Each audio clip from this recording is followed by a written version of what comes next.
I never thought that protecting my children could turn me into the number one enemy of the neighborhood.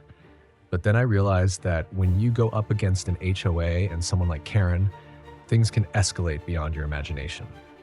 Welcome to Karen Chronicles. Before we begin, please like the video and subscribe to the channel so we can continue creating even better content. Thank you so much. All right, let's get started. It all started when I decided to block off my driveway. Not because I wanted to, but because I had to. We lived in a quiet neighborhood, or at least I used to think so. But the problem was that the road in front of my house constantly became a temporary parking spot for all sorts of people, neighbors, passersby, even delivery drivers. I have 3 young children, and like any parent, I worry about their safety. They love running around in the front yard, riding their bikes near the driveway, but every time a car parked illegally or turned around right in front of my house, my heart nearly jumped out of my chest. So I did the most reasonable thing a father could do. I placed a small portable barrier in front of my driveway, nothing bulky or permanent, just a few plastic posts with reflective tape and a small sign that read, "Please do not turn around here. Children at play." I thought that would be the end of the issue. But just 2 days later, I received a warning letter from the HOA, and that was when Karen appeared. Karen wasn't just a member of the HOA, she was the HOA. A woman in her 50s with meticulously dyed blonde hair, always showing up with a scrutinizing gaze and a commanding tone. If anything happened in this neighborhood, you could be sure that Karen knew about it and had an opinion on it. That day, I was watering my plants in the front yard when I saw her marching toward me, a stack of papers in hand. She didn't greet me, didn't bother with pleasantries. "What do you think you're doing with that driveway?" Karen raised an eyebrow, one hand on her hip. I shrugged, keeping my tone calm. "I'm just trying to keep my kids safe." "You can't just alter the appearance of your driveway like that. It's common property, and the HOA has clear rules about this." She waved the stack of papers slightly, as if scolding a misbehaving child. I looked her straight in the eyes. "I'm not modifying the driveway, just putting up a small barrier. Cars keep turning around right in front of my house. It's dangerous for the kids." Karen pursed her lips. "Dangerous? You're exaggerating. If you have concerns about traffic in this neighborhood, bring it up at the HOA meeting instead of taking matters into your own hands." I felt my face heat up. Why did I need permission just to protect my own children? I pressed my lips together, trying to stay calm. "Then what is the HOA going to do to stop cars from constantly stopping in front of my house?" Karen crossed her arms and smirked. "That's not the HOA's responsibility, but your barrier is." I clenched my fists. I knew I was about to enter a battle, and Karen was leading the charge. I knew Karen wouldn't let this go, but I didn't expect her to take it this far. Just 2 days after our confrontation in front of my house, I received another letter from the HOA. This time, it wasn't just a warning. It was an official fine for obstructing common access and violating community regulations. But Karen didn't stop at sending a fine. She called the police. That afternoon, while I was playing with my kids in the yard, a police car pulled up right in front of my house. 2 officers stepped out, their expressions showing no urgency, just another nuisance call in their workday. "Good afternoon," one of them greeted me. "We received a report about an unauthorized obstruction on a driveway. Does it belong to you?" I couldn't believe it. "Calling the police? Over a small portable barrier?" I nodded, keeping my composure.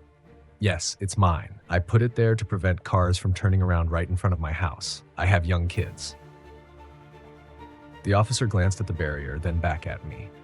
He sighed, clearly not thrilled to be dealing with this. "Look, legally speaking, your driveway is part of your property, but if the HOA has filed a complaint, they can request that you remove it." "So the HOA has the right to call the police over this?" I asked, still in disbelief. The officer shrugged. "They can report it if they believe it's a safety hazard or an obstruction to traffic, but from what I see, this doesn't seem harmful at all." He exchanged looks with his partner before continuing. "We don't have any grounds to enforce its removal, but I'd suggest talking to the HOA. We'll just note that we've checked the situation." Right at that moment, a familiar voice rang out from across the street. "He's violating HOA regulations. You can't let this continue." I turned my head. Karen stood there, arms crossed, looking triumphant. The officer furrowed his brow. "Ma'am, are you the one who made the report?" "Yes." Karen nodded, her voice laced with superiority. "He's endangering the community, obstructing access, and violating HOA rules. If you don't do anything about it, the HOA will handle it our way." The officer let out a tired sigh. "Ma'am, as I said, we don't see any legal violations here. This is an internal matter between the HOA and the resident." Karen clenched her jaw, clearly unsatisfied with his response. She shot me a glare and lifted her chin. "I won't let this slide." And just as she promised, the very next day, the HOA sent me an official fine, $900 for obstructing traffic and violating HOA regulations. I gripped the paper tightly, a surge of anger rising within me. "All right, Karen, if you want a war, you'll get a war." I sat there, staring at the HOA fine, my blood boiling with anger. $900 for a small barrier in front of my own driveway? This wasn't just a fine, it was blatant bullying. I knew that if I gave in and paid, I'd be setting a dangerous precedent, that the HOA could manipulate residents whenever they wanted. And with Karen pulling the strings, this wasn't going to stop here, so I decided to fight back. Step 1. Studying HOA laws. First, I needed to understand the rules of the game. I spent hours digging through the HOA's regulations, meticulously reading every clause, and that's when I found a major loophole. According to Section 14.3 of the HOA bylaws, the association had the authority to fine violations related to architecture and landscaping, but driveways were on privately owned property. They could enforce certain guidelines, but they had no right to prohibit me from placing a temporary barrier on my own land. That wasn't all. I found another key detail. The HOA must provide evidence of a violation before issuing a fine, which meant they couldn't just take Karen's word for it. Karen thought she was smart, but she had made a big mistake. At step 2, gathering evidence, I decided to arm myself with proof. I installed a small security camera facing my driveway, recording all vehicle activity. Within just 3 days, I had enough footage to prove that random cars were frequently turning around in my driveway. Some even parked right in front, completely blocking access. I also recorded footage of Karen stepping onto my property uninvited, pointing, yelling, and threatening fines. If she wanted to play the intimidation game, I now had the perfect counterattack. But I knew I couldn't fight this battle alone. I needed allies. Step 3. Rallying the neighborhood. I started knocking on doors. It didn't take long to realize that I wasn't the only victim of the HOA and Karen's power trips. A family a few houses down was forced to repaint their front door because the color was deemed unacceptable by the HOA, even though they had just painted it a year ago.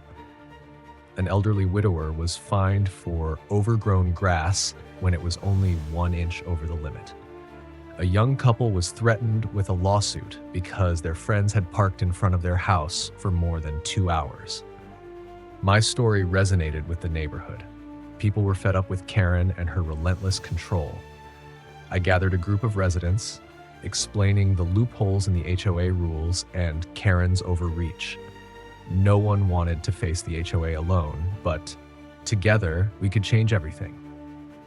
One neighbor offered to help me draft a formal complaint to the HOA board. Another had a relative who was a lawyer and was willing to provide free legal advice. Within a week, we had a solid plan to turn the tables. Karen thought she could bully me into submission, but this time she picked the wrong opponent. I knew Karen wouldn't back down easily, but I never expected her to stoop this low. After I refused to pay the fine and started fighting back, Karen escalated the war in a way only a power-hungry HOA enforcer could. The anonymous threat. It started when I received an anonymous letter, though I didn't need to guess who sent it. The letter was neatly typed, but the tone was unmistakably threatening. "We have warned you about your violation.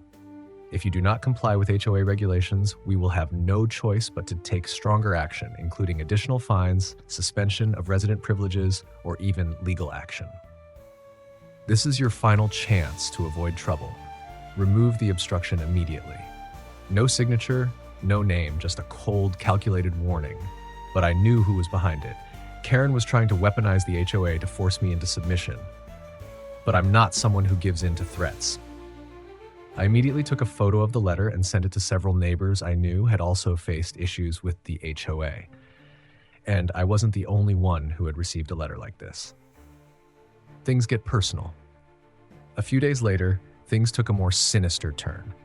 One morning, when I went to check my mail, I found my mailbox pried open, its contents scattered all over my yard. I looked around, no signs of a break-in, no other houses affected. I didn't need much time to figure out who was behind this. I checked my security camera, and there it was. At 2 a.m., a hooded figure approached my house, rifled through my mailbox, and walked away. Their face wasn't visible, but I had no doubt. This wasn't random vandalism. This was a message. Karen wanted me to know that she was willing to play dirty if I didn't fall in line. The HOA's power play. And then, Karen decided to fully weaponize her power. Suddenly, the HOA bombarded me with a series of new violations. Grass slightly too long, even though I had just mowed my lawn last week. Car improperly parked, even though I always parked in my own driveway. Trash bins not in compliance, even though they were placed exactly where the HOA required. This wasn't about the driveway anymore. Karen was trying to choke me out using the HOA, absurd rules, and her obsessive need for control. But there's one thing Karen didn't realize. She just pushed me to my limit, and I'm not backing down. I knew that if I wanted to take Karen down, I couldn't just fight petty fines or resist each individual violation. I needed a knockout blow. And then I found it, the big discovery. After Karen kept abusing her power in the HOA to harass me, I started wondering, was this just about me, or was there something more? So I dug deeper. I reached out to a former HOA board member, someone who'd been pushed out of the council under suspicious circumstances. He had moved away long ago, but still kept some old HOA documents. When I mentioned Karen, he scoffed. You're not the first person she screwed over, but there's one thing that could bring her down. He sent me a collection of old financial records from the HOA. I immediately went through them, and that's when I found something incredibly suspicious. Unclear HOA expenses. The HOA collected thousands of dollars from residents every year, but some expenses didn't add up. Questionable payments to a maintenance company. A company called Greenscape Maintenance had been receiving an exclusive contract to handle all landscaping in the community. But when I looked it up, it barely existed on paper. Personal connections. The owner of Greenscape Maintenance, a man with the same last name as Karen. When I dug deeper, I discovered he was her nephew. In other words, Karen had been abusing her HOA position to funnel contracts to her own family, potentially embezzling tens of thousands of dollars from residents for years. This was the kill shot I was looking for. The plan, exposing Karen publicly. I knew that simply telling my neighbors wouldn't be enough. I needed to drop a bombshell so big that Karen couldn't escape it. So I signed up to speak at the next HOA meeting.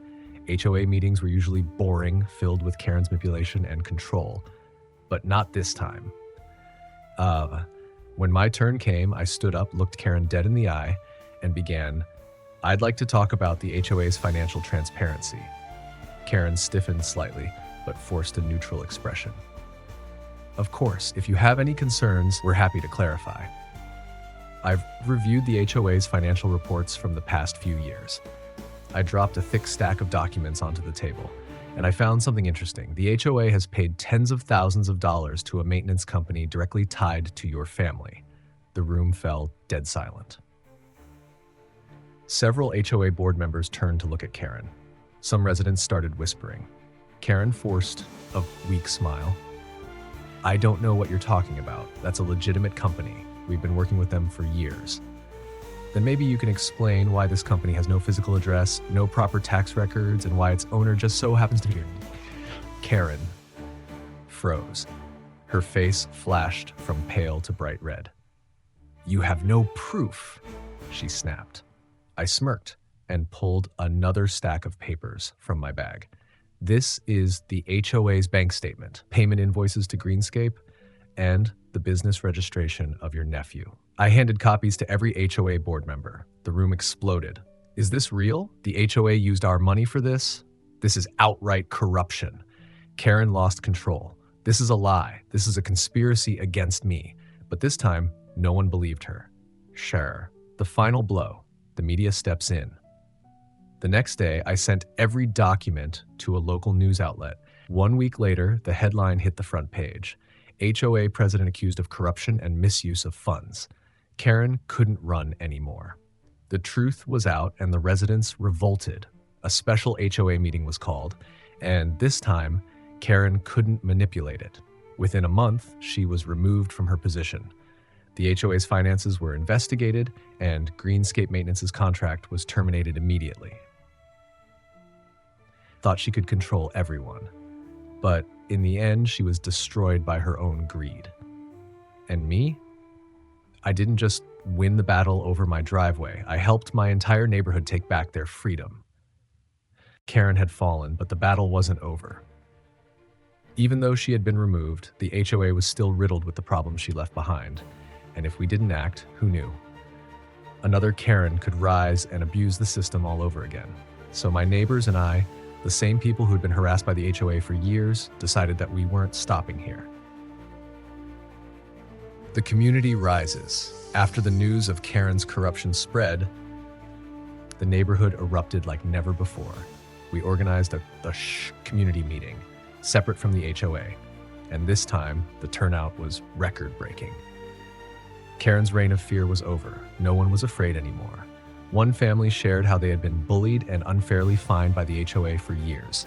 A couple revealed that they had been forced to replace their roof at an outrageous price by a company handpicked by the HOA, which, surprise, surprise, we later discovered was linked to Karen. Another resident admitted they had suspected Karen's corruption for a long time, but had never had the proof to challenge her. We all agreed the HOA needed a complete overhaul. Taking back control. With pressure from the residents and the ongoing media attention, the remaining HOA board members had no choice but to hold a new election. Even after losing power, Karen tried to rig the results, campaigning for her loyal followers to take control of the new board, but this time we didn't let her win. The community voted for real representatives, people who actually cared about the residents and had no ties to past corruption. The result? Karen was completely shut out. No power, no influence, nothing. She tried playing the victim online, blaming me, blaming the residents, blaming anyone except herself. But no one cared. She had lost everything. Rebuilding with Karen gone for good, we rebuilt the HOA from the ground up, ensuring that no one could ever abuse it again. Financial transparency. Every HOA expense had to be publicly disclosed every quarter. No more shady contracts like Karen's. No absolute power. No single person in the HOA could issue fines without a clear, fair process and community approval. Limits on HOA control. Ridiculous rules like no parking for more than 2 hours or grass must be exactly this length were permanently eliminated. Resident appeal rights. Every fine could now be challenged and reviewed publicly. For the first time in years, the neighborhood finally felt like it belonged to the people again. The final victory. I didn't just keep my driveway. I, along with my community, took back our entire neighborhood from a corrupt HOA. And this time, we would never let another Karen take control again. The battle against the HOA wasn't just a personal conflict. It was a reflection of a much deeper issue about power, control, and the strength of community unity. We've all faced unfair situations in life. Abuse of authority, unreasonable rules imposed without consent, and the feeling of being oppressed in our own homes. But the most important message from this story is clear. Anyone can stand up for what's right if they have persistence, knowledge, and the support of their community. 3 major lessons from this story. 1. Knowledge is the most powerful weapon. Many people feel powerless against bureaucratic systems because they don't fully understand their own rights. But when the homeowner studied the HOA rules, researched the laws, and found loopholes in the system, he was able to fight back legally and effectively. If you understand the law, you cannot be manipulated. Hashed 2. Unity can overhaul an entire system. One person can be threatened, but a community that stands together cannot be easily defeated. Karen thrived only while the residents were too afraid to speak up, but when they united to expose the truth, they didn't just remove a corrupt individual, they transformed an entire system to be fairer and more transparent. Community unity can lead to real lasting change. Change. 3. Don't let fear control your life. Many people avoid conflict to escape trouble, but silence enables corruption. If no one speaks up, people like Karen will continue to abuse power. Having the courage to stand up for the truth doesn't just protect you, it protects future generations. More than just a driveway fight. This story wasn't just about one man protecting his driveway. It was a lesson in determination, justice, and the power of community. When we stand together, no oppressive force can control us for long. Truth, courage, and unity will always win.